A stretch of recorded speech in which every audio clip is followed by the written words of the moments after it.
ये कहानी उन लोगों के लिए नहीं जो अंधेरे से डरते हैं, क्योंकि इस कहानी का अंधेरा इंसान का नहीं, शैतान का है।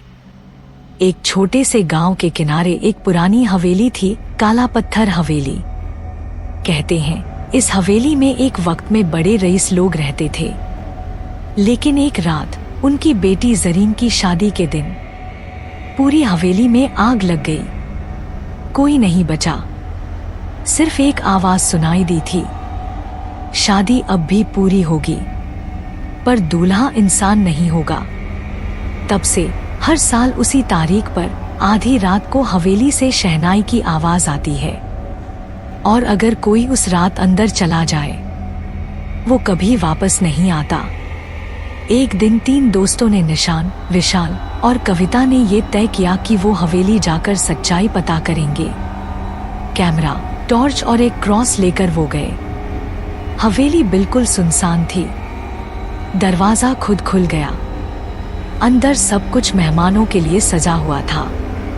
टेबल पर मिठाइयाँ, फूल और एक दुल्हन का जोड़ा रखा था। कविता ने कहा, लगता है यहाँ सच में शादी होने वाली है।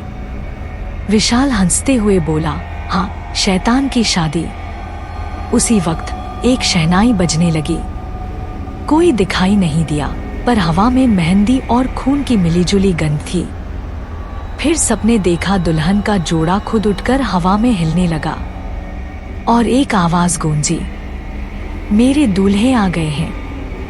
निशान ने टॉर्च डाली और सामने एक लाल आंखों वाला दूल्हा खड़ा था, बिना चेहरे के, बस अंधेरा। उसने हाथ बढ़ाया और कविता के गले में मंगलसूत्र पहना दिया। उसी पल कविता की आंखें काली पड़ गईं और वो जरीन बन गई। विशाल और निशान भागकर बाहर आए, लेकिन दरवाजा बंद हो गया।